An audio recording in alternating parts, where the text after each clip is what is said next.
might go off agenda too much today. Greetings, and as far as I know, the only person in Cape May County that says happy holidays, because it's ingrained in me from my 35 years in HR. Happy holidays to everyone. Happy holidays. And Merry Christmas and to you.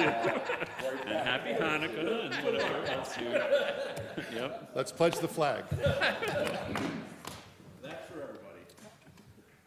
Pledge allegiance to the flag of the United States of America and to the republic for which we stand, one nation, under God, indivisible, with liberty and justice for all.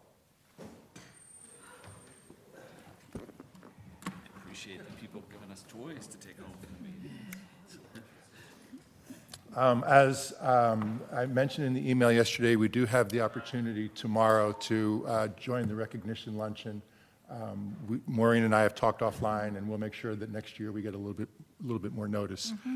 But again, if you'd like to come to the luncheon, it's noon tomorrow at the convention hall. I noticed on the way in, the employees get an hour and 45 minutes off for the luncheon, so it'll be apparently fairly brief.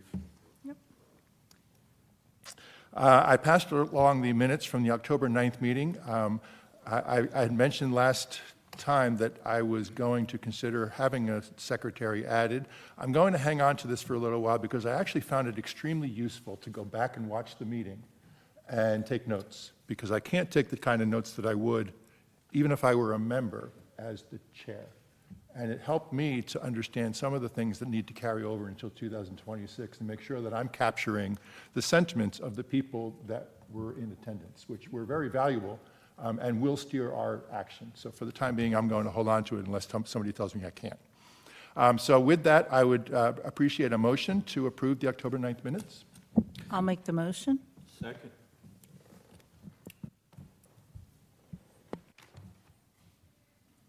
All in favor? Aye. Opposed?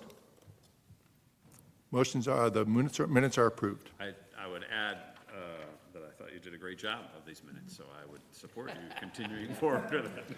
Well, someone that did not attend. Well, that's the other reason. I do think it's helpful. I do, of course, encourage all the members when they can't attend to watch the live stream. But even watching the live stream, or the way that I do it in the car,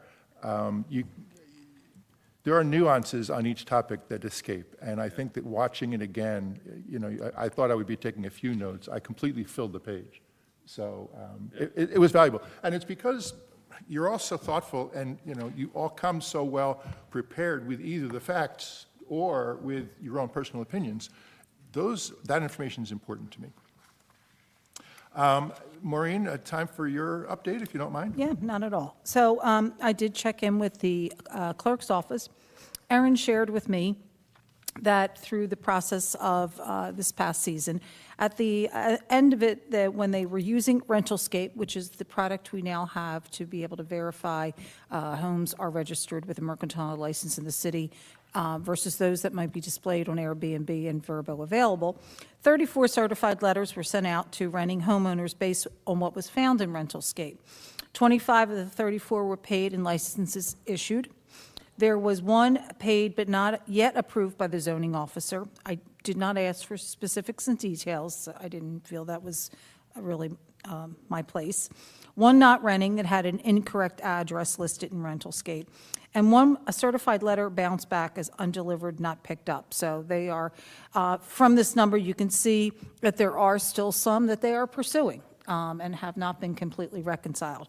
But Maureen. Sure. So you said the first number was the ones that had paid. They had proven that they had already paid, or they said they paid as a result of this? They paid us as a result of this, okay? So I asked Erin to sort of just give me a sense of how her office and code enforcement found this Rentalscape and using it.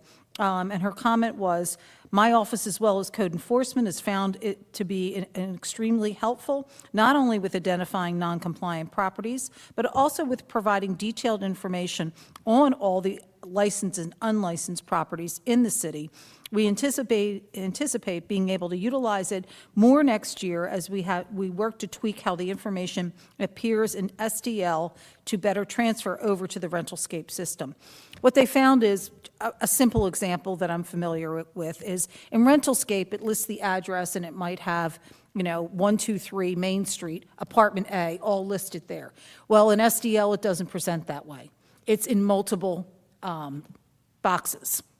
So in trying to cross-reference, they're working their way through it. So also this year, they had another update that they did in the clerk's office with taking online payments. So they are going through a continuing, learning curve, as well as, trying to modify and make this more efficient. So they're really confident, but code enforcement, Erin said in particular, has found this to be very helpful. It gives history. So if a property has been rented for 4 or 5 years, that information is there. And, it lists in detail most of the time specifics, number of bedrooms. So you've got a cross-reference tool. So I think that next year it's really going to give them a lot more utilization than it did this past year, which was just when it was installed. So, Remind me, Marie, what was the cost of the Rentalscape system? 20? That's the number I remember. Yeah, I think, I will say with 95% certainty was 20,000. And is there any tie-in, and I'll just say from personal experience, so I have the opportunity, because I have multiple rentals, to pay the hotel motel tax, and there are some that don't have that opportunity to pay that hotel motel tax.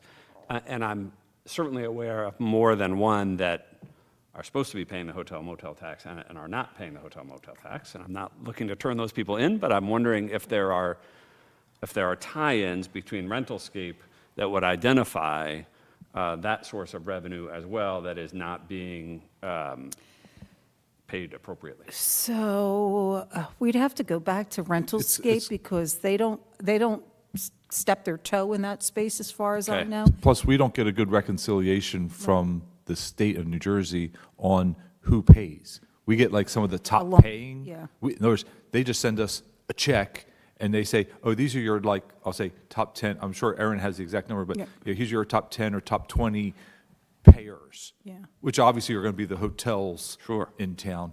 They're not going to find out if Joe Smith rents his place and he's making a payment through the Airbnb. I'm telling you, So you're not going to see that granular. state has never The state's not going cooperated to give us that granular Right. data to that level. Another thing I just will add, we're also going to look into, Rentalscape doesn't necessarily also, at this point, scrub all of the Realtor websites. So that'll be something we work on with Rentalscape next year on expanding their fingers in the on the internet to other venues that might have. I'm not going to say we're going to find a plethora of, but we're just going to make sure that we're tracking all of the different databases online that are available. It's not going to be 900. Not going to be No, 900. their program focuses specifically on a 24/7 kind of scrubbing of the Airbnb, Verbos, home vacations, rentals by owner. The big ones. That's really where they've put their sort of effort. Anything outside of that is not, and keeping in mind that there are two systems on the city side. We have SDL, which is the product that we utilize to be able to register and keep track of payments that should be made, insurance documents that should be submitted, et cetera. And the other piece of it is, the payment part goes into Edmunds. So there's 3 different systems. These systems don't interface. This is all coming, here's an application that came in, let's check to make sure that they've ran it before, oh, they've not, let's go and verify, et cetera. And then the actual payment gets posted in a completely different system. It's just the nature of how much time, energy, and certainly Rentalscape is not going to start interfacing links to our systems because they'd have to offer that as an option to a multitude of municipalities. So it's sort of, I would venture to say there is a substantial revenue opportunity again, just from personal experience, it was very difficult for me to even figure out how to file and pay. So I just can't imagine that other people have gone through that process to actually undertake it, because it's My guess- difficult and it's thousands of dollars a year. My guess are the only people we're paying are the ones that are collected automatically through Airbnb and Vrbo. Okay. The other people that are doing it through other systems probably are not complying. And obviously, if you're renting through a rental agency, you're not Right. governed under it. But So if you're private renting, then, and if you're collecting it and then not submitting it, that's, Well- but we're never going to find. It's more. You're it's never going to more- find them. Yeah. It's more that they, again, so I have The IRS probably. I have the doesn't. pleasure of collecting, of making my properties be 15% more expensive than anybody else's, and I get to give it all away. And so, again, I believe that there is a revenue so opportunity there. we'll continue to pursue Yeah. this. I asked Maureen for an update, Mm-hmm. and Yep. thank you very much for Yes. that. It's very helpful. And the town like Cape May, not including the scrubbing of the realtors, is big, Yeah. because many properties are through the realtors. Maybe we can find another way to do that. Maybe that's still something that is beneficial to the city.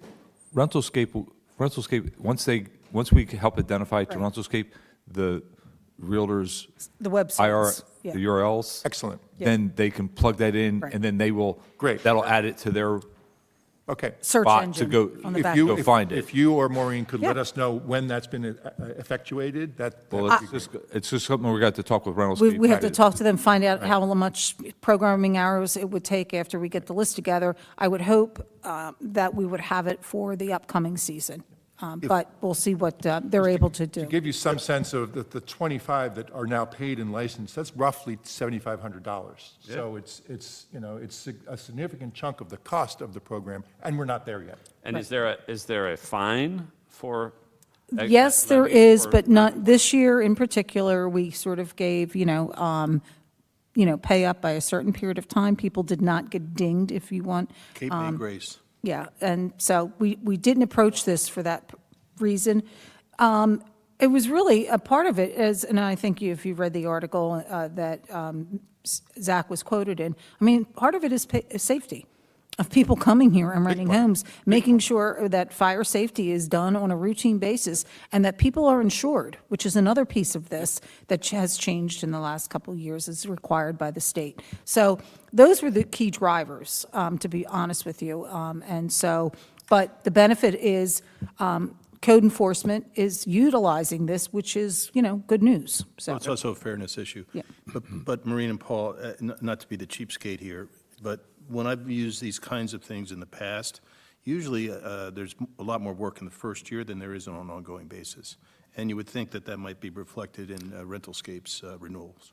yeah. Actually, that's just built into them, because when we first met with them, they had all of our data. In other words, they're scrubbing every town already. I will tell you, They it was just most because they're all impressive. they're hitting the Yeah. Airbnb, and then they're grabbing all of that data. So I mean, you could go to any town, and they've already got that data. And I will say to you, So- it was one of the challenges that we've had in the past and be able to discern, and the work that Sarah did, was making sure that we had the right zip code captured.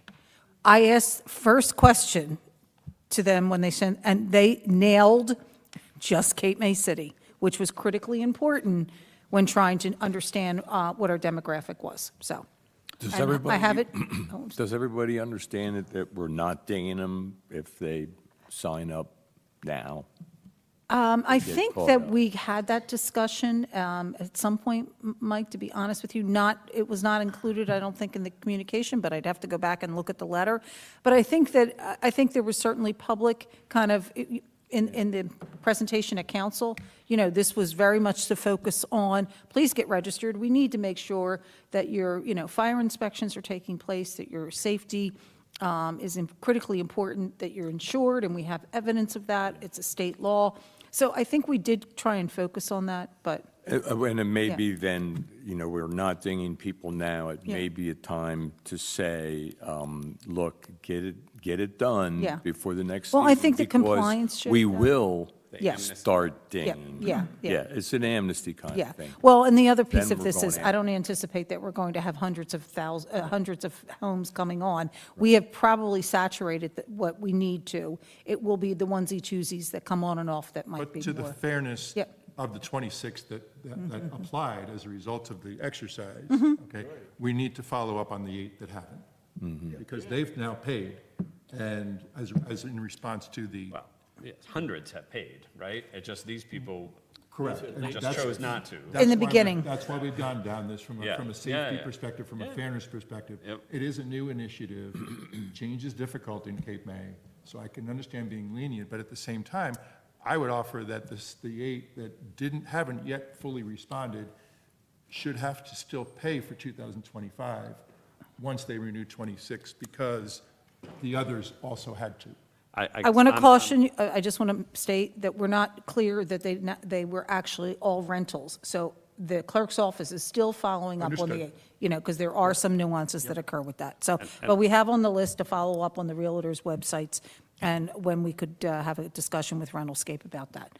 So. Thanks again. I that is really my appreciate report. that, and please keep us informed. Yep. I know that Sarah is particularly interested in Yep. staying informed on this topic. Yeah. Yep. Yeah. I failed to mention, we do have a hard stop today at 4:30. Somebody else needs the room at 5, and for a party that we're not invited to, so. Fine. It's not a party.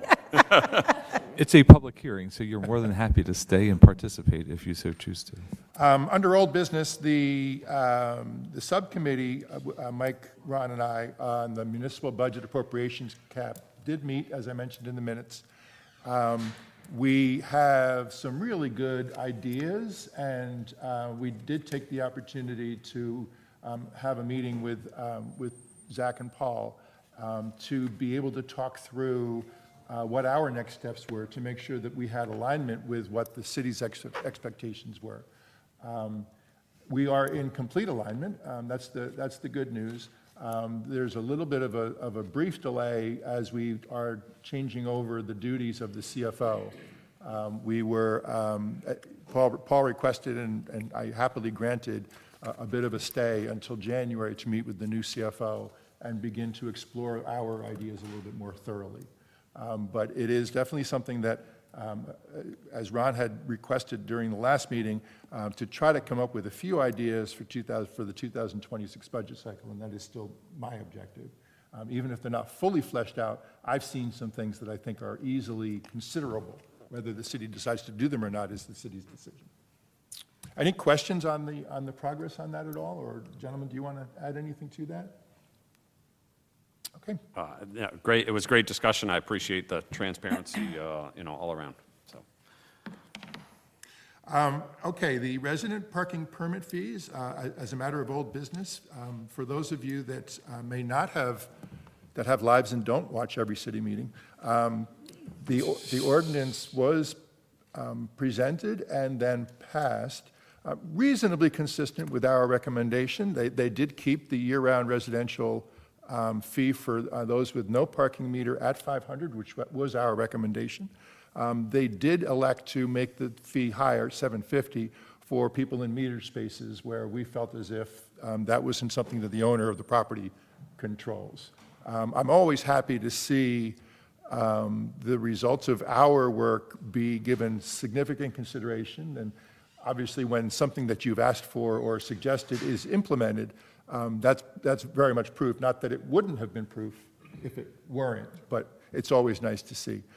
Just as a matter of follow-through for those that may not be aware, the ordinance was passed on November 17th, and it is still being considered for further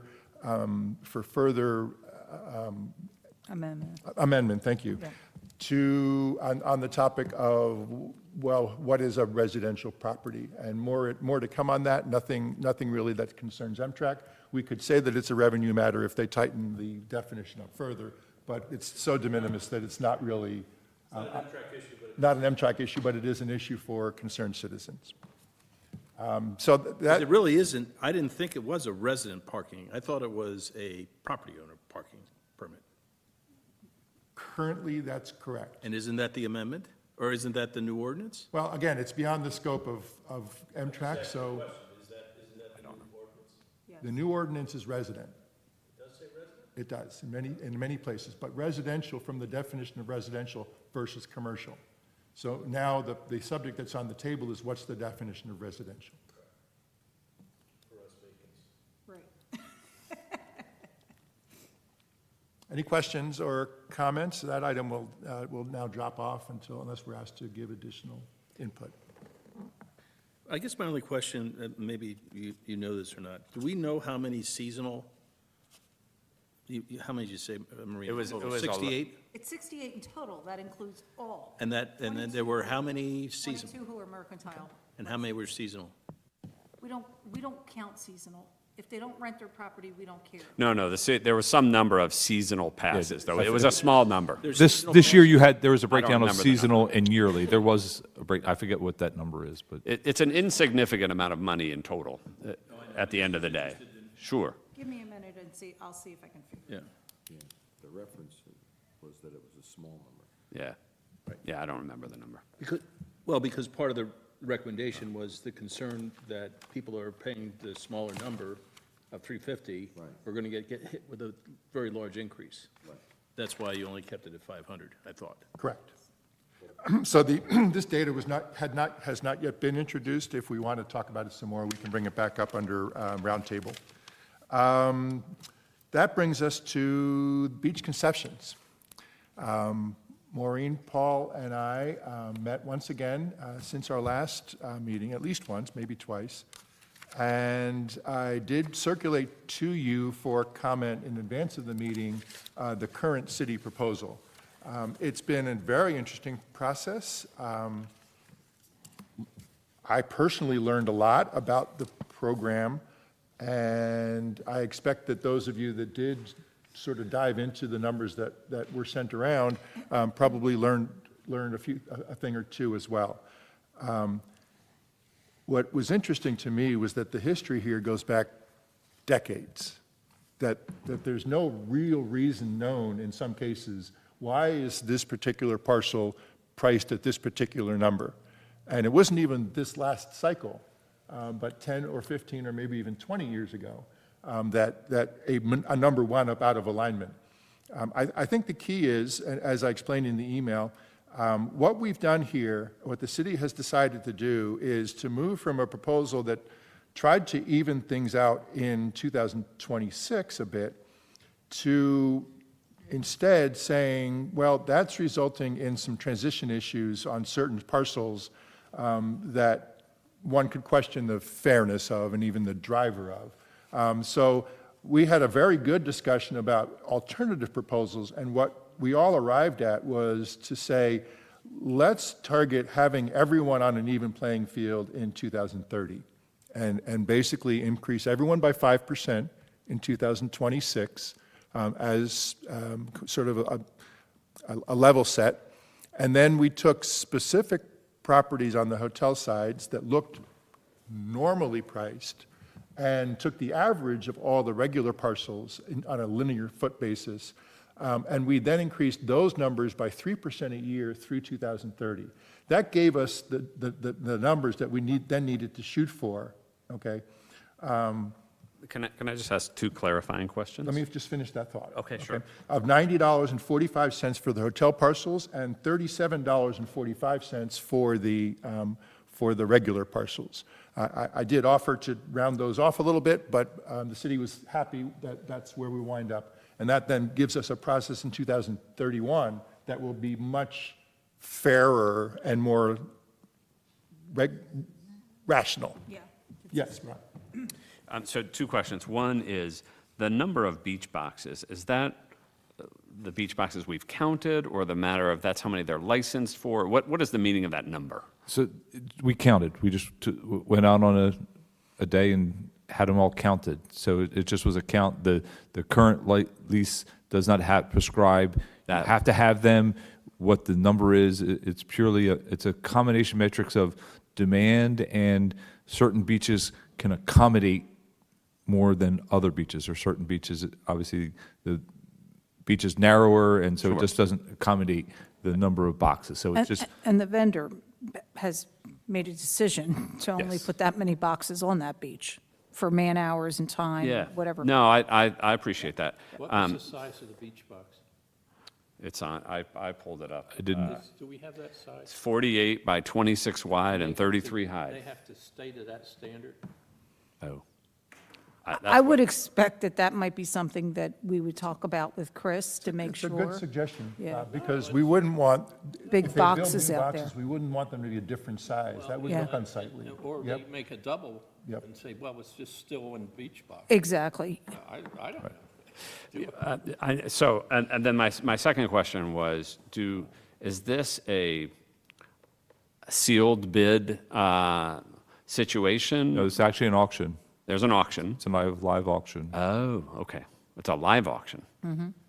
Interesting. So the prices that we are talking about are minimum bids. Correct. In a live auction. Yep. And they could go for whatever the market Whatever the demands. market- And that is actually how, I'll say maybe two or three rounds ago, Yep. that's how some of these got askew, was there was competition at one time. Sure. For a beach here or beach there, and then that obviously drove that beach higher. Right.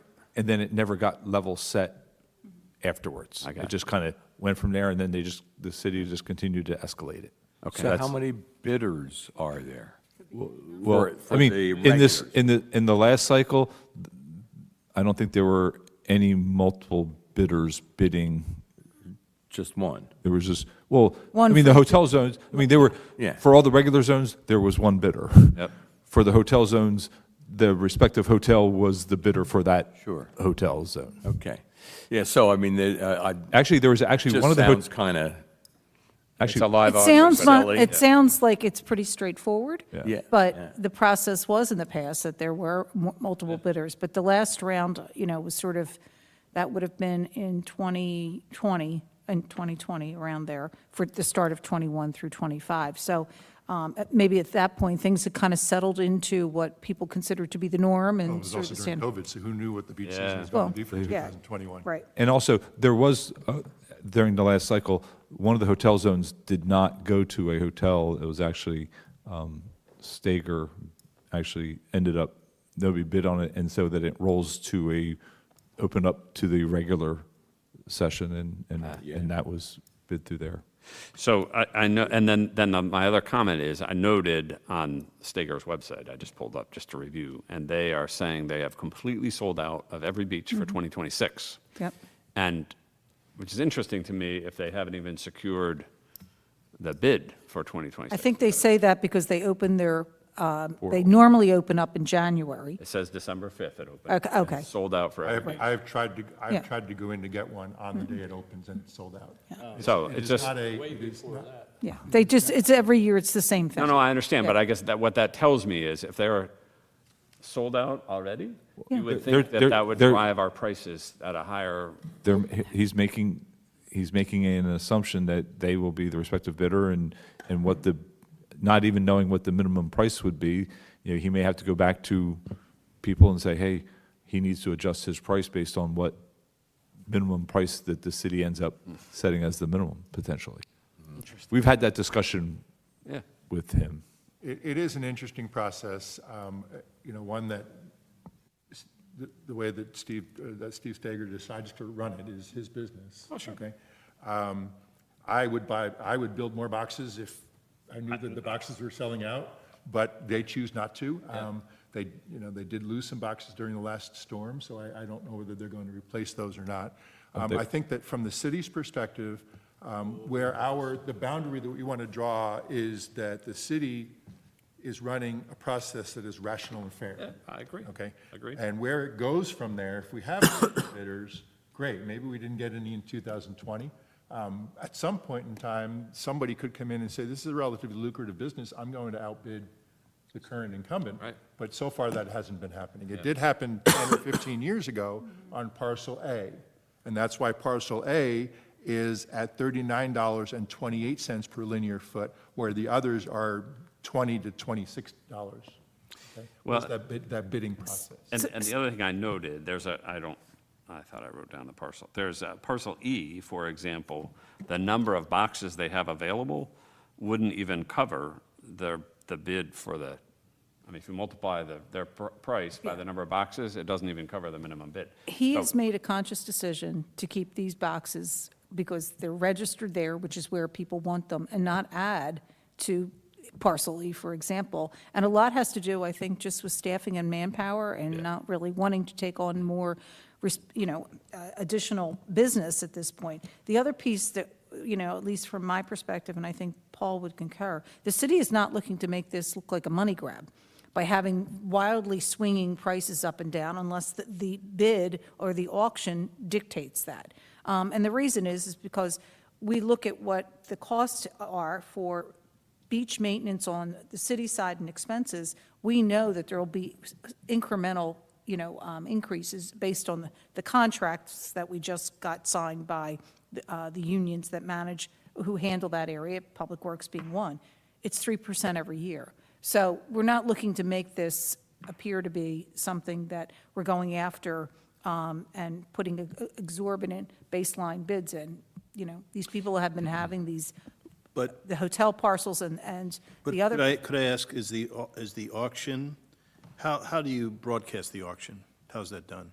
And does it go to, for instance, other folks that might have beach boxes up the coast? No, In Cape May I mean, we County. just like all of our bids, we put them in the newspaper and publicly advertise in accordance with the law, so.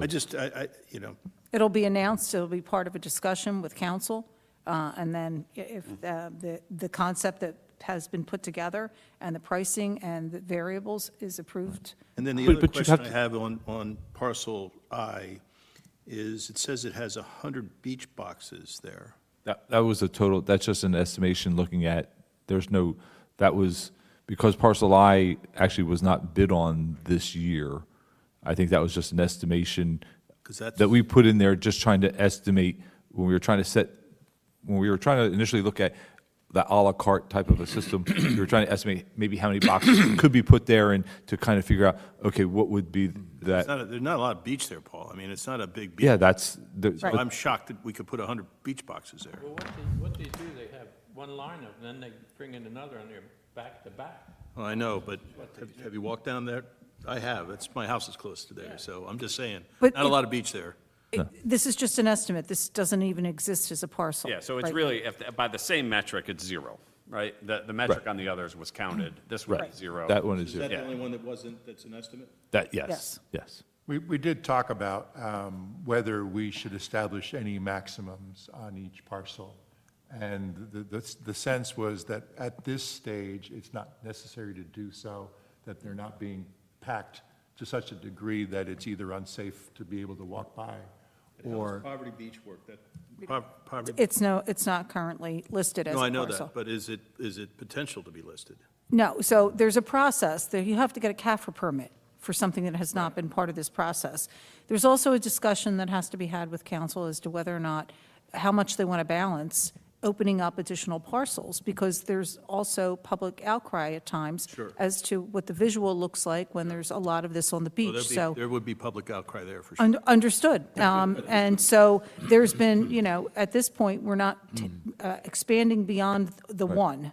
And really, parcel I was the Poverty Beach zone, because it stretched across, it really stretched from Wilmington east. Okay. It says Brooklyn. Well, it's been moved, because if you center something over Wilmington, it's not viable, because, I mean, at times, that beach is barely wide enough to get a truck by, let alone having beach concessions and beach and people. So that's why we moved it over to Brooklyn. There is a need there based on usage, and so that's why we're giving that a try to see if that's a potential. But we did not want to go on the east side of Wilmington and create something down on the, I'll say, the traditional reach of Poverty Beach. We felt that leave that alone and let it not be commercialized to that extent. Paul, is there anything that they're restricted on doing once they get these bids, or they get them approved? I mean, are they allowed to sell sodas, hot dogs? Yeah, so the concessions, Well, like a regular other concession. than sodas, are they allowed to have hot dogs, cotton candy, or any? No. Is there any Not a grill. format? Right. Not I mean- on the beach, Huh? but, not on the beach, but, you know, Well, there that's is, what there I'm is a saying. cart. There Is is a it cart on written in Beach the Avenue. ordinance? Yes. that it's- Yeah, there's provisions, if you read there's provisions in there, like hotel zones have obviously a broader aspect to bring food, have delivered I prepared food understand out on that, there, but is it in writing? yes, This is the Yes. information packet. it's in there. Pretty voluminous. I just wanted Yep, a sure. yes or no. Yep, absolutely. And so, if I could at this time, I have, the other thing that I felt was hard from a management standpoint in controlling what was being done within the zones, because we would always get complaints about the zones, was when you look at the prior zone map, it was so ambiguous about where the zone actually was and where the limits were, because when you read some of the descriptions, it was like, oh, from this street to that street. And then, as you can tell, some of the streets are not perpendicular with the actual beach, so you could have some interpretive decisions about, well, is it on this angle of the beach or that angle of the beach? So it became difficult. So what I did was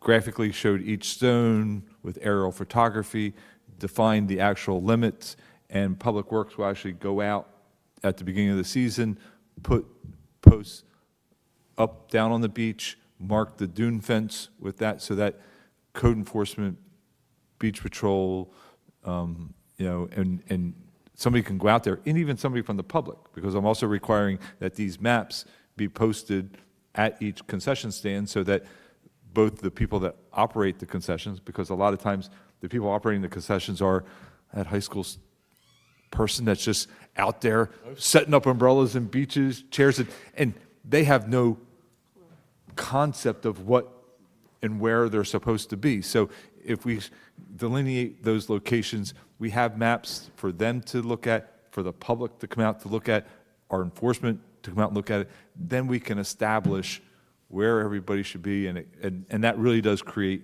a level set of that. So I'll just pass this around, just so you can kind of see how I'm presenting the maps. One of the other things that I did notice on the beach boxes was that there are boxes on the hotel beaches, and they're not the hotels. So that will not be permitted in the future, correct? Because they're not paying for those parcels. I'll have to relook, I mean, Well, there's 100 boxes. They're not from the hotels. but I think hotels are allowed to have boxes. They are, but they're not the hotel's boxes. They're state. Well, but I think there's no provisions in there necessarily for them that they can sublease their box, that ability, so we don't have that written in there. So it's hard to, take away an ability, just because somebody else is doing it So for would your- them.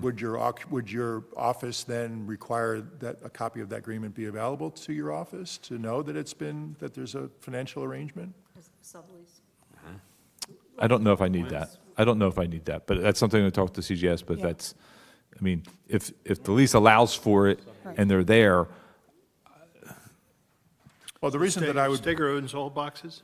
no, There's one On the beach beach? that they not don't. everyone, but not everyone. 99%. And don't forget, there's also 3 beaches that are not part of the concession beaches that are truly the property owner has, when they gave the easement for the city to have the beach easement, they maintained their underlying ability to operate their concession on their, what was or still is their property. So there's 3 properties that have that ability to not have to pay the city for the use of the beach area. But they still have to comply with our rules. They own the parcel, in other words. So that's that property that's for sale for $1 million worth of beach. Well, that is one of them, but That is one of nobody's been operating on that beach Interesting. Yeah. anyway. So I had raised, in the meeting, I had raised concerns about with the initial proposal, some of the regular properties were increasing significantly, some of them were decreasing. And I had concern that a bidder could decide to not bid on a parcel that is going up in price and focus instead on the parcels that are going down in price. Yep. But the parcels, there generally are not any adjoining regular parcels. where they could say, okay, I'm just going to shift those boxes 10 feet to the left. Right. And be on a different parcel, and I'm going to leave the next parcel open. But if they can purchase beach rights from the hotels at a price that's lower than the city, then the hotels are in competition with the city. Sure. And we could wind up losing revenue on it. So it will be interesting to see how this does evolve. They're all- Obviously, being a 5-year But agreement. I thought your proposal was to not lower any of the prices. Yeah, they're numbered. That you would- There's We a sort total of 8 took care of that, but maps. at the same time, if you can generate as much revenue and have less expense as a business by not bidding on parcels that you've had in the past, Sure. it can mean, $10 or $20 or $30,000 of lost revenue for the city. But that's not our proposal. That's not. That is, the proposal is that all these parcels will be up for bid. Yeah. But I would encourage the city to be where, as I looked at the west end of town last summer, or the summer before, I noticed that there were boxes on parcels that were not under agreement. And with these maps and with us delineating Right. out on there Right. and being able to truly identify what parcels are what parcels, we'll be able to Right. better manage that Right. issue. As well as the issue, though, the point that I'm making is, with or without permission, placing boxes on hotel property is counter to the city's revenue-raising efforts. And no again, I think the methodology certainly appears to be sound. I was just curious as to whether any consideration was given to some fee. When I compare, again, Zone A to Zone B, for example, and see there's twice as many boxes on Zone A as there are on Zone B, and we're proposing to charge only slightly more. One of them goes down and one of them goes up. Did we give any consideration to a fee per box or per unit of something? So, in addition to the rent? that was really how we were setting it up, but Yeah. as I had further discussions and thought, I didn't want to, if I charge per box, I didn't want to discourage the placement of boxes, because in my opinion, every box on the beach is one less car possibly that is driving and trying to find parking up in there. So, boxes really, I think, in some respect, represent less parking demand Sure. along the beachfront. So that's what really, I think, shifted my discussion with our group about, hey, let's maybe not move, look at it and kind of analyze it, and maybe after we've level set, let's recircle and back and then say, okay, maybe beaches that are continuing to have more boxes, maybe we increase them a little bit on their price per linear foot, but not tie it directly to a number of boxes. And maybe that's what we can look at. But I think the important thing that is what Martin's calculation went through is a way to level set everybody, and let's get back to a level position before we start Yep. Legislating. picking and choosing and doing this à la carte I don't discussion. necessarily know that it prevents parking, because I don't know that you have the same people that are trying to park that would also have a beach box. But neither here nor there, it's much simpler to administer this way. Obviously, we would have had to reduce the bid cost if there's a à la carte fee on top of it. Yeah. No, I So, understand. It's a curiosity for I me think- when I I think think- about the business model. It is all over the map, As I went through the. zone by zone. But And that's- cabanas. That's the concessionaire's doing. That's Sure. not- No, that's- I understand. It's up to them to drive the Yes. business. Yep. I know at least two people have the boxes so they don't have to park. They they get everything on the box and they ride their bikes and, so it really helps parking in the beach area.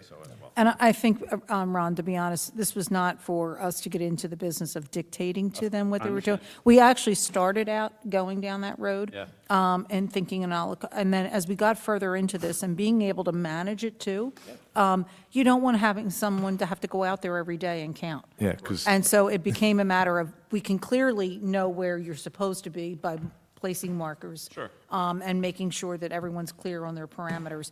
Getting into how much you're putting on each of those spots then just becomes an operational issue.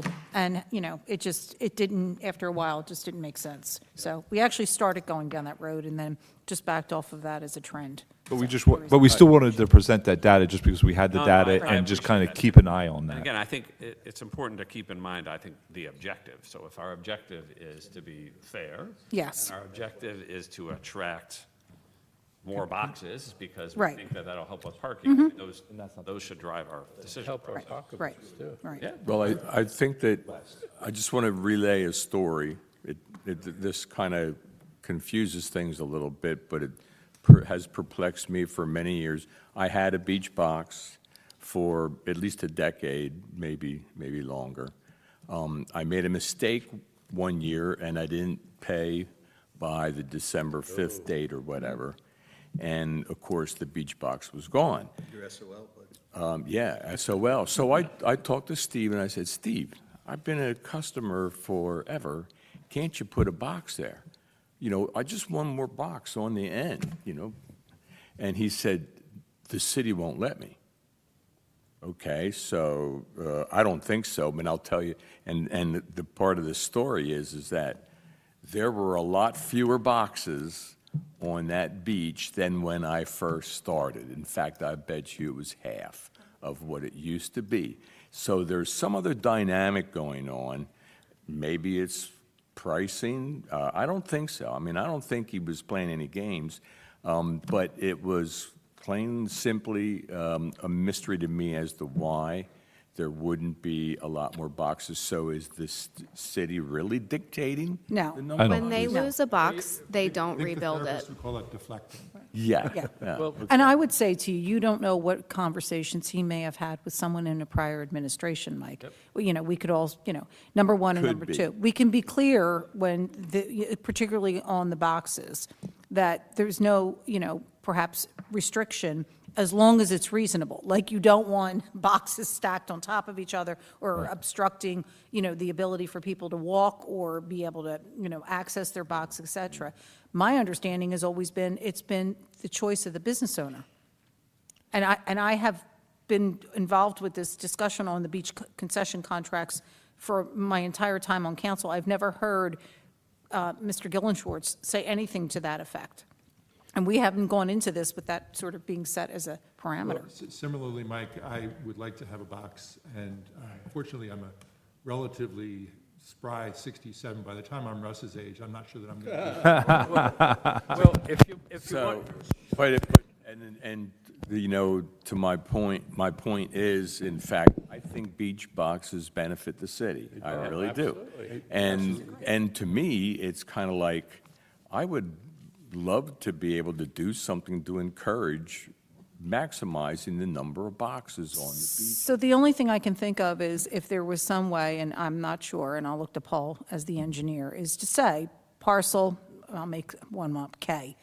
If you're on parcel K, whoever bids on it, we've analyzed, and you can put up to, some reasonable number. If they only have 50 boxes out there, we might be able to suggest, based on some analysis, or you can put 75. I don't think we can dictate the 75 because Right. that may be a decision by the vendor to say, no, I don't want to buy more boxes. I don't have the manpower to, handle whatever it might be. But perhaps we can look at it, and I'm not sure, Paul, if that seems reasonable. Well, I think once we level set, we could do that in the future and say, okay, if that area could handle 100, there's only 65 there now, and we go to that à la carte thing, we charge them for the 100 and built that into showing that, hey, that's your per linear foot price, we're accounting for X number of boxes, and that's what the price is. And not do it by how many boxes you have, but we prescribe, okay, this zone can handle X number of boxes, and this is how we're determining and showing. So you're suggesting So- that we're not doing it this, I'm sorry, So- Ron, I just want No, to. not this. I'm just saying that could be something we could look at for the future, But not now. but not now. I Okay. mean, the other I wanna be option is, clear. if we really analyze it and we really look at, hey, we're not getting the number of boxes out there that we think we could, and we think there's such a benefit to the city, there are other municipalities that do the beach boxes themselves. Yeah. So, but Either that if or the city gets into the beach box business, that is another level of manpower and effort that would have to be taken on. I'm not, sure we want to get into that, but we may have to say, hey, we think this block, we want to get some more I think we just boxes there. drive I don't- more Paul? I interest spoke in- over you before. You had That's something right. to add. Well, I just want to give you a little history. Back when I was a lifeguard in the early 60s, I was on Steggers Beach, and he had the bathhouses across the other side of Beach Drive. And so to get a box, you would have a tent, and then he would put the box behind the tent. That's how it started. That's what we had. Before that, I don't remember any boxes just being a box out in the open. They were by the Always cabanas. with a They were, tent. they were with the cabana tent. And you paid, I don't know, I mean, the family had the tent, and I don't know if you just paid $100 more or whatever it was, but that's how I remember it starting, and all of a sudden, rows of boxes. Any that's thoughts what we from had. this side of the room at all? Anything you want to add? That's the way it was. Oh, thank you. Did Parcel I come into existence in 2020? Was that the first time? No. Oh, it was there before? Well, it does now. It has, nobody has bid on it Nobody bid the on last couple cycles. Okay, What I meant was it was in operation. That's 60 years. Yes. got it. So the number that's here is what the fee would have been had somebody leased it in 2021. That was. Got it. If you're Okay. talking We're about, sort of resetting it back to what it was set at in 2020 to see if this time we get a bidder. Mr. Spry, chairperson, Parcel I, it makes more sense because it's not east, it's west of Brooklyn Avenue. Yes, the map That's a shows bigger, it's west. so it's That's why west. the description So just so is you know. east. Oh, okay. So you may be- Oh, okay. That does make, So the body's fine, but the mind? okay. I'm sorry, I can't know that there's a We typo are on the gonna, sheet. we are gonna need to separate the two of you. Caro, did you have anything that you wanted to weigh in? No, I think that the pricing is, when you look at it, like, some people are really low and some people are really high, so bringing it into parity. And then I also agree that, perhaps there should be more beach boxes. It seems like some people are maybe being a little stubborn about it. And if you want to control the beach, then give the people what they want. So my suggestion is, let's let this bid process unfold. Let's let the auction occur. We'll see how things turn out, if there were any alternate bidders or not. And then maybe you and I can have a conversation with Steve and pick his mind a little bit. It's just a simple question Yep. as to Steve, why don't you put more boxes Yep. in?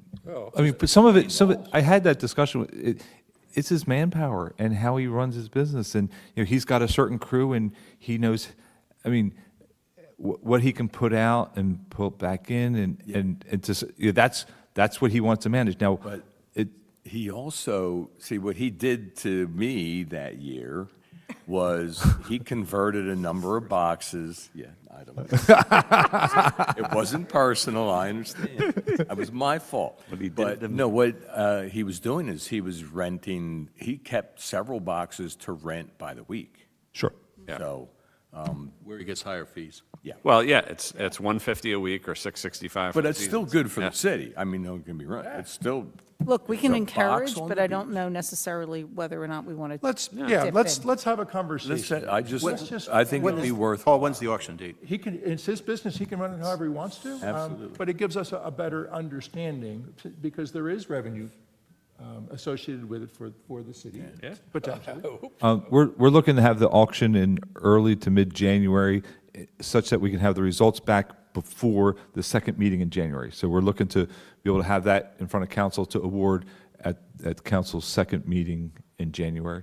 When you had the auction last year, how many bidders did you have? No, it's every 5 years. Oh, it was every 5 years. Yeah, this is 5-year this is a 5-year bid. Paul, would it be advantageous to stake out these delineated areas that you have on your map? Like just with a 4x4 painted? For the start of the season, that's what I said that we're going to do, that these will have posts and Yes, that would. designations on them, It's easier. Zone A, for- zone. It's easier for the enforcement people or even the And, concessioners. and each concession stand will have to have this map posted so that if you're walking by, you can see, oh, this is the concession for Zone B, and this is the limits of Zone B. Put posts out there. Yeah, I'm going to put posts out, because that's the only way to really, to know, Yeah, for everybody. everybody. So I want to really express my appreciation to Paul for being open-minded about considering a different process. I think it's a very big step forward over the course of the next 5 years. And maybe there's another step that follows in 5 years. But at the very least, getting to a stage where now there's no longer any mystery about how the parcels are priced, I think is a credit to the city to be being willing to entertain that. Well, I can only be fortunate and hopeful that I'm here and when we revisit this issue in 5 years, so thank Well, and having been involved in a number of these kind of contracts, as well as shared services agreements and otherwise, some of the history on how contracts and how some of these prices were set is not clear. There's nothing defined, and there's certainly, it doesn't appear to be objective in some cases. So that was the goal, was to try and get us to a point where we could all understand it. If you had to go back 5 years from now and look to what it was, to understand why it was done this way and the logic associated, and be able to describe it to someone else you might be, negotiating with at that point in time. It's not been the case. And so, this is another one to check off the list of trying to drive it and be transparent, so. So our next step is that I will provide Aaron with a letter saying that Mtrac endorses the fee schedule that we've put together so that it can be posted for the agenda on Monday.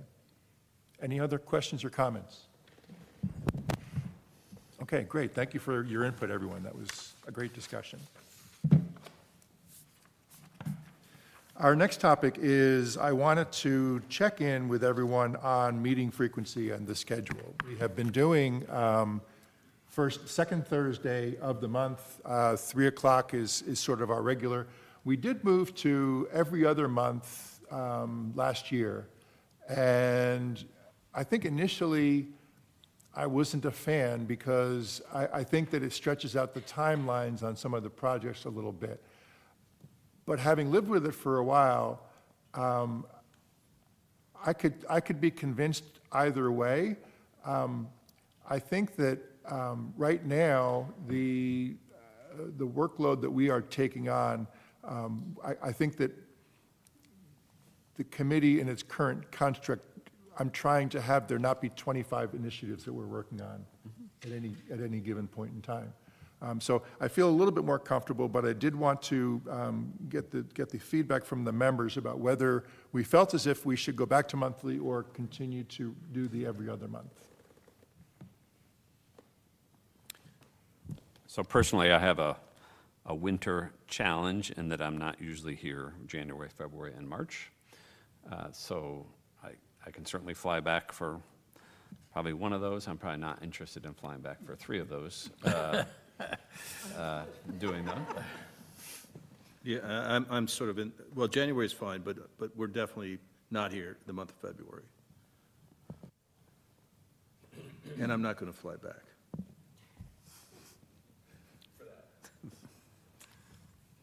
Any other thoughts on the frequency? I like the frequency just because I've got alternate meetings that are going on, so, I know Mike has a meeting on Thursdays too, zoning board once a month, so. Callie? But that's, Yeah, I like every other month. It's easier for me to actually make it. Okay. Sarah? Okay. Okay. So every other month would unfortunately be February. We'll miss you, but, Miss me too, okay. February. Just a lot But of people, I would ask that the other members please make every effort to attend February. We don't want to wind up not having. Sure. So February is usually a tough month for the city anyway. That's one of the. Yeah, it wouldn't be January because I don't even know that we'll be confirmed as a committee by the second Thursday in So January. you're saying February 12th would be the second Thursday of February. now, I would, we don't have the ability to have you call in, which is unfortunate because, other than to maybe listen and offer a comment, but I just want to put that out there that, I know that sometimes people would like to do that. So your participation could be, I called in on cell phone. you You're have. saying it's not allowed, or? No, Ron, we don't have the sort of the infrastructure We facility. just don't to have do it. Zoom or one of those. Yeah. We don't have an too bad. online. It's just a cell phone. Yeah, exactly. And then it would be, and Martin, I'm sorry to go out of turn. Can't we just like, we could have Zoom right now? Well, so I will. But it doesn't reflect to the public, can't see or it, so hear that's that. not, That's where the problem comes in. Yes. As somebody that does listen to every city Yeah. meeting, I will tell you that when people get off mic, or when people are on a phone and you're trying to hear the person that's talking on the phone somewhere near a microphone, it's very frustrating. Yeah. And we do have a responsibility to the public to be able to follow the goings-on of our meeting. so it's, just to let you know, it's not that we couldn't have you call in, but the challenge is we can't use Zoom because it doesn't interface, one, and two, your participation would be one-sided in Yeah, I that mean, sense, so. But in some fairness, Maureen, the cell phones aren't great for that either. They're not. But they're loud. And to Ron's point, if you had a Zoom, I mean, it could simply be that we primarily are listening, but that way, at least, it's a lot easier. No, and that is my suggestion. You could call in for it on your cell phone. I don't have a problem with calling on the cell and arranging with another committee member to call their cell, okay, and then have them make sure that the phone is within proximity of a microphone at the time of the call, okay? I've done that for you. Yeah, yeah, Yeah, we've actually laying this I'm- thing I'm- down Yeah. to a phone Right. is rather okay with that. effective. yeah. So the other topic was the time, okay? I'd like to we cannot have it later than 3 o'clock because Erin would like to make sure that there's a city employee that Yeah. can initiate the video. So it has to be no later than 3. I know that some of you struggled with the 1 o'clocks. I'd like to, I feel fairly strongly that we should stay with the 3 o'clock. If it were every month, maybe I'd feel differently about it, but my suggestion, unless I hear a strong objection, would be every other month at 3 o'clock, Including the summer. including the summer. Okay. It's early enough that I'll just play. You can- I found the 1 o'clocks, even as a member, to be in the middle of the day. They definitely are. And it 3 sort of- o'clock is a little bit middle-ish, but 1 o'clock is really. It really has to do with the city staff, too. So they have to be present in the building, and they don't. You might work want past to, 3. just, Martin, just another recommendation is you may want to have, because is everybody, not everybody's here, right? We are missing one. Job, 2. and, yeah. You may want to just get a note out, just to confirm who can or who can't make it. You're not quite sure yet either, right? I'm not. But I will try to work. We have a trip scheduled every month. We have a trip planned every month. Yep. but It's not scheduled, and I always try to schedule Yep. around city Right. meetings, so I think we can work it out. Okay. All right, so I'll put that schedule together because Erin is asking for it. I'll circulate it to the members. If you have a particular conflict, okay. If you have multiple conflicts, I'd like to hear about it because I do really value everyone being here and sharing, their viewpoints. She needs that sooner rather than later. Reorg is packet. Okay, all right, I just She'll didn't. have it tomorrow. Okay. That brings us to the roundtable where we open the floor up to anything that's on people's minds.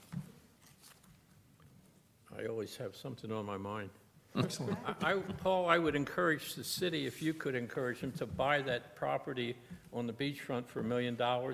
We have surplus, and I think it would be the best buy the city ever bought. We are trying. Go ahead. So- We are actively engaged in the process. Beg pardon? We are actively engaged in trying to do so, but The first step in buying a piece of property is to get it appraised. Yeah. Because of the unique character and nature of that property.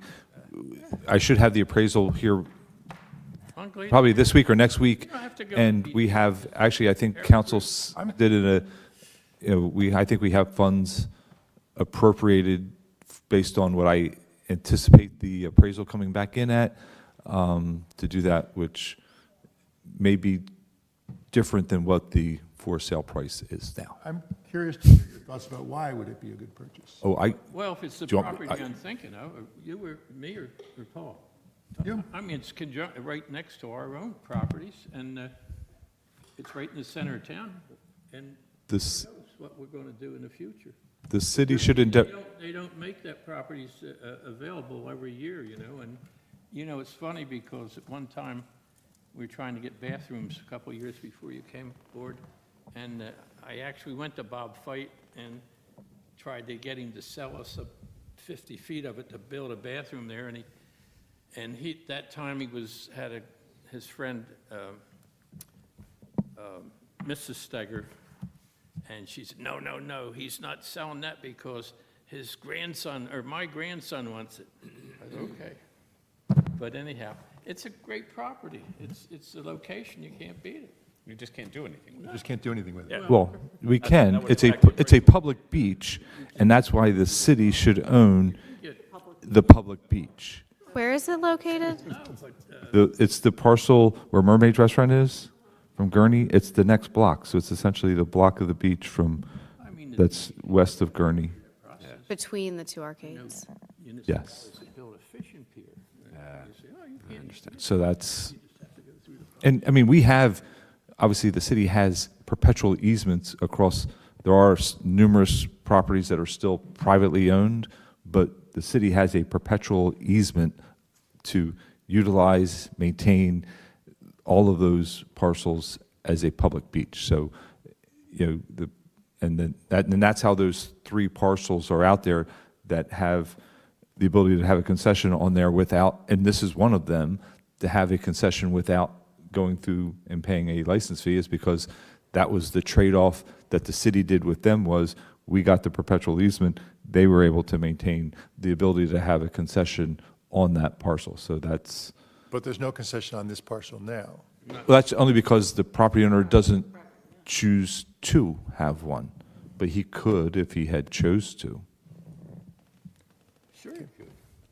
Sure, Why not? Maybe if you buy it, we'll I can add one. So, Martin, I was talking to Paul previously. You might want to stay there, Paul. About, I was complimenting him on the fact that he's been updating on a more regular basis the construction projects on the website, which is very helpful for those of us who are vacants in particular. But in some seriousness, we talked a little bit about the fact that I was surprised when you said that the water improvements construction, we would be able to move forward. We'd always understood. So I wondered whether or not the funds necessary are there. You had said you might propose some alternatives or whatever to make sure we had the funds. Well, so the desal plant is up there. That's actually why I need the building or the room tonight, is because there's a public hearing tonight on the, for the desalinization plant as part of some of our permitting process, or actually the procurement process for the I-Bank to get the principal forgiveness to help fund the project. Yeah, we're looking to start Phase 1A next year, which would be the construction of the building and iron treatment removal within the building. We have about 70% of that funds for that phase of the project through principal forgiveness or grants from the Department of Interior. And we've got some modeling software that will help do some financial modeling of long-term futures of looking at growth in the water plant as far as revenue and costs, and projecting and determining truly what are the costs that we would have to do to incur to ultimately construct the plant based on the current funding we have. So after we get through this hearing, we get our final grant, in the spring, I'll be making some presentations to council and some recommendations on future costs increase to the water bill for both city residents, for your water bills, as well as for our bulk users to help fund the desal plant. And I'm feeling that it's not going to be as draconian of a impact to the water bills or the bulk water users' bills for other communities that purchase water from us. I think it's something that's manageable and will help provide a good, stable, clean, dependable water source moving into the future for the city. Which is critical from a safety, from a health, from Everything. every aspect of it. Yes. So I didn't know if, the reason I brought it up in part was, did you need help at all from Mtrac? As we get close to finalizing that model, obviously, I was hoping to have possibly rolled it out this fall, but with the transition with the new CFO and getting her transitioned into really getting up to speed, I just couldn't throw a curveball at her. So I'm hoping that she's getting acclimated and really on board. She's actually processing the budget. Actually, the state just released the budget documents and templates that we can use, so she's already kind of working on that. Let me get that introduced to council and as far as the budget and get the budget process moving. And I would anticipate right after we get the budget rolling, I'll start having discussions with council. And obviously, I would anticipate that council will probably pass this back to potentially Mtrac to help And take a there's look at also a it. consultant that we've been working with who have been instrumental in securing some of these grants, extremely knowledgeable in the process, linked in with the right people. And so they've been very helpful on just the preliminary financials and Yeah, I monies mean, that it's we've just, gotten, yeah. as you know, with the federal dollars drying up all over the place, there's so many projects that you worry about, right? Right. The seawall extension. Right. The desal plant, the beach, Replenishment, replacement, right, all this stuff that's Right. out there. And obviously, we can't fund that all through the city of Cape May, but maybe there's pieces that Well, I get think us the a long financial way. modeling has always been front and foremost, and obviously as a resident taxpayer's mind, how is this going to happen? And we've, there have been steps taken and rephased the project by bringing the building online and then the iron removal process coming to the front end of it. So there, there's been some internal discussions already about we need to move this forward, and it just may look and feel a little different than originally planned.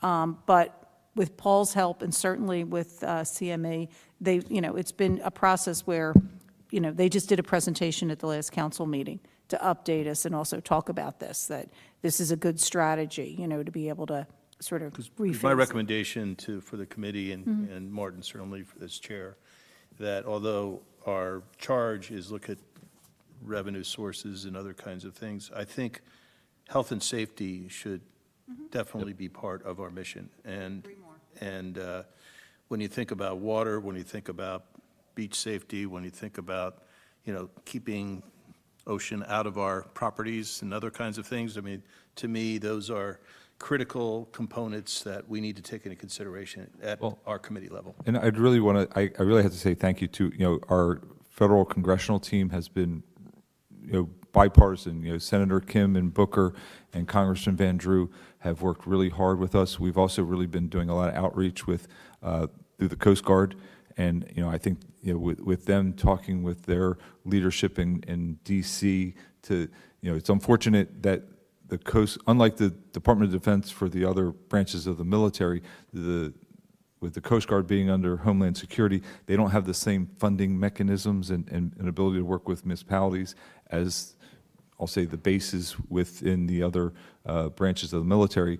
But the Coast Guard has been working with a lot, and I think they've been working with their federal partners to say, hey, let's, and that's what I think, Congressman Van Drew has been really helpful in getting us, we got the WRDA authorization, for $40 million for the project, which was huge to get it. That is as an authorization. We've gotten $500,000 earmarked this year as an appropriation under the WRDA bill. We're hoping to get $9.5 to $10.5 million in next year's federal budget, which is a huge number. But I think it, when you look at what Congress and the president has done to fund, there's going to be a $400 to $500 million investment at the Coast Guard base over in this current fiscal budget. That level of investment in, especially in the Coast Guard, is unheard of. that's going to be the single largest investment for a single base ever. And that's all coming here.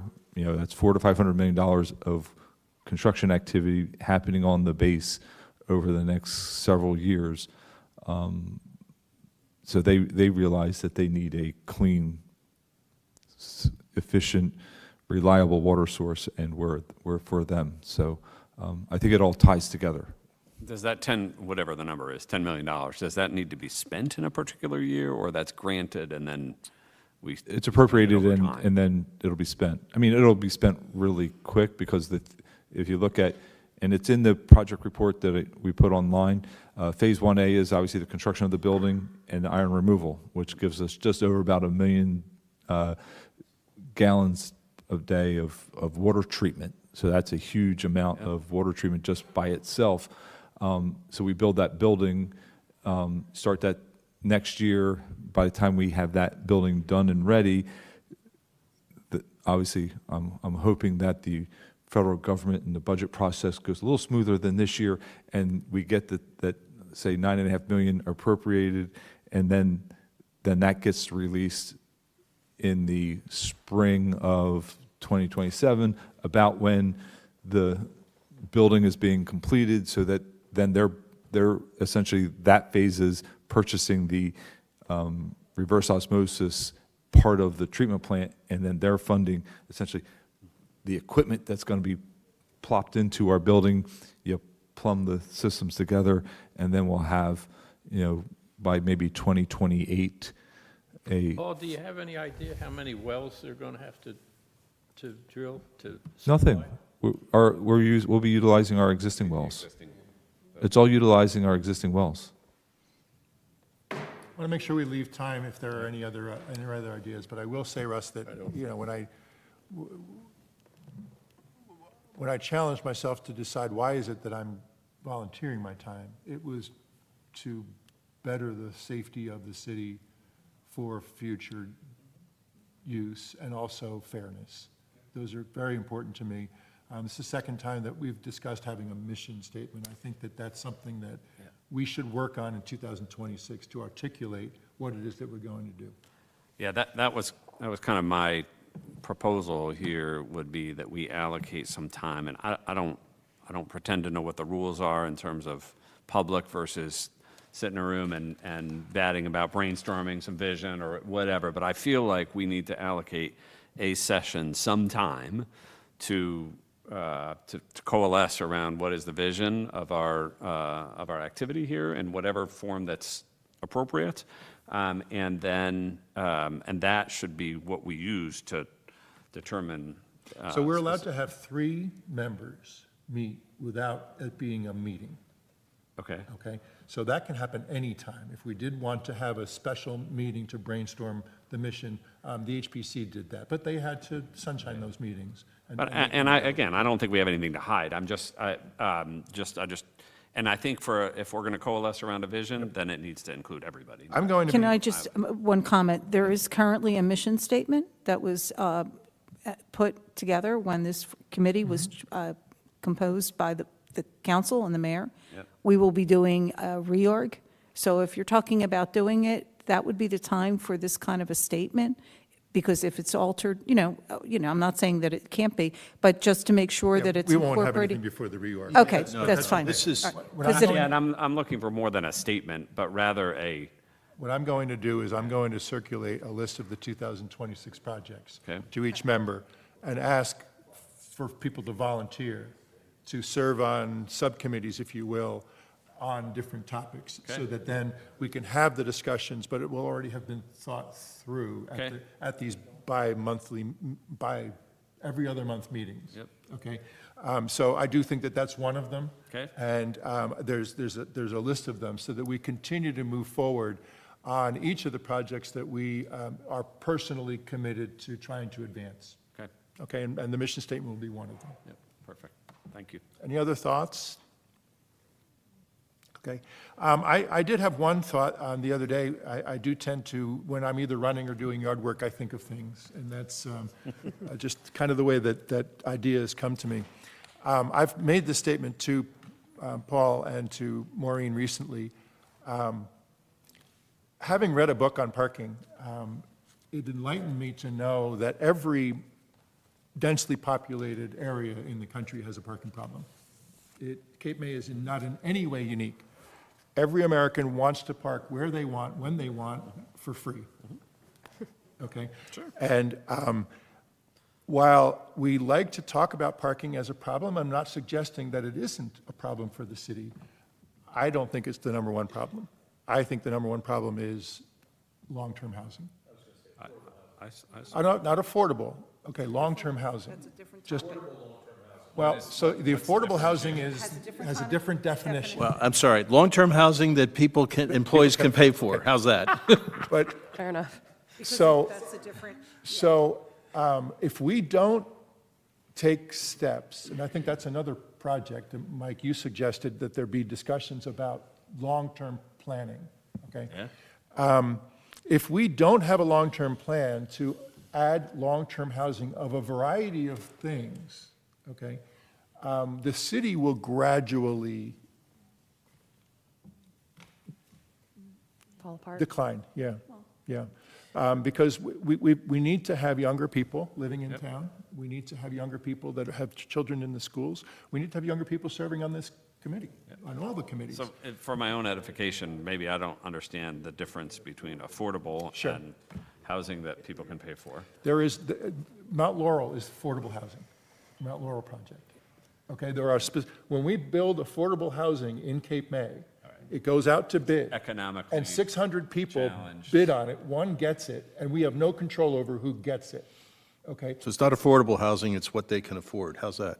So, No, I understand. So the specific connotation you're saying is government. affordable housing is defined by I know, your I know. income. No, I'm explaining for Ron. It's defined by an application process. You have to qualify based on your income, credit score, any of your outstanding debts, number of members in your family. It is a very cumbersome process, and generally is, very difficult and challenging. So it's a specific designation. Yeah, I mean, you can't make more than maybe $12,000 a year. Okay. And have a credit score of 620. That's your first hurdle in the door. Yeah. so what we're talking about is places that people can live that don't necessarily own properties. Sure. Okay, that are within the budgets of typical households. How's that? No, Okay? that's fine. But also, there's a lot of conversation about the housing over the mall, whether that is or isn't going to happen. That's a whole different discussion. But there's two ways that we can approach this. One would be market forces will dictate how much people are willing to spend. If people are willing to pay $4,000 a month, then they get $4,000 a month. If they're not, they're going to get $3,000 or $2,000 or $1,500. But the second thing is the quality of life, going back to some of what Mike was having to say last meeting, about businesses that can't get the work that they need to be able to run them, that starts to diminish the quality of a visit to Cape May. So, I was thinking about whether there isn't a role that Mtrac can play in potentially finding funding for incentives to build long-term rentals and incentives to potentially subsidize the rents so that we can do more for the people that want to live in Cape May. I mean, these are pie-in-the-sky thoughts that are right now. I think they're good thoughts. I would also challenge, I think there's a whole opportunity to say, even if it's not in Cape May, if we were to work on readily available transportation Sure. for some much less cost land to go build some things and transport people into the city, and that's probably anti-something or other. No, it's that not people- right? anti-anything. It's an idea that I've talked about many times with people that I know here in town. But this is different. We need viable, energetic people that live on Cape Island. Yeah. That live here and care about their community. And that's what causes a community to continue to be vital. I'm with you. Ron, there's a lot of employees being busted right now. Outside. Yeah, I think that's the opportunity. The land here is worth a lot of money on the market, and so Well, it's very that's the difficult to problem. justify. There's no land left in That's what I'm Cape saying. Island. But I have an idea that we should go partners with Lower Township or West Cape May, they have plenty of land and build it there. That's what I It's easy. saying.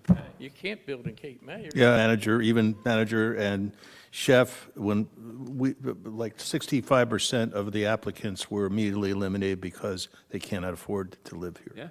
So, and going elsewhere, we fortunately found 2 people that already lived near, Town Bank or wherever the heck they are, yeah. Yeah, but, so I'm not sure it has to be on the island. Even a I'd challenge- rheumatologist that works at Cooper can't find a place to live.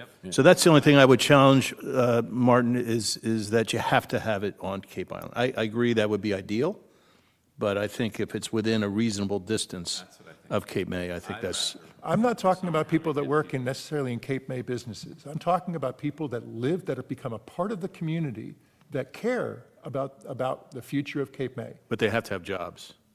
So they may work off island. They could work at Cooper's, they could work at Lower Cape May Regional, they could work anywhere, okay? So I'm introducing the topic of, it was mentioned at a council meeting, does the city plan to subsidize the housing over the mall? Okay? And it got me thinking about, of course not, we're not in that business. Why not? Maybe we should be. Maybe we should be providing incentives to provide housing for seasonal workers, for example. And that's not what would be built over the mall. So I'm only introducing it as being something that I want to start to put it into the mindset of the committee, not at any time in the near-term future, but I started to think about, is it worthwhile for Mtrac to have a long-term role in helping to provide financial incentives or support for addressing what I know Maureen and I have talked about it separately. We consider that to be the #1 problem in Cape May. It's not parking. So I think a way to summarize what you're saying is that you're not looking for housing for people to work in Cape May. You're looking to populate the city with people that live in Cape May. It is both. Yeah, but the main goal is to continue the community of Cape May City. Yes.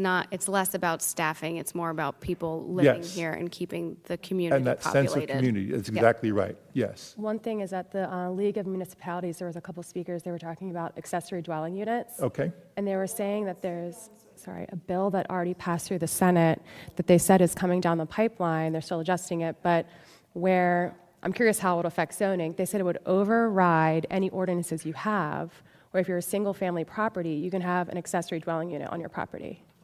yeah, I'm confused because I know that there have been planning board discussions around the fact that there are incentives in place for Right. accessory dwellings. I have no idea what those are or what we're doing with them.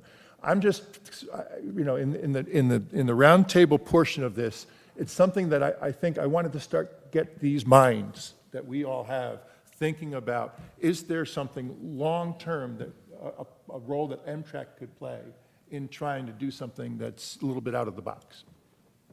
We're up against our hard stop. I'll make a motion. Okay. Adjourn. All in favor?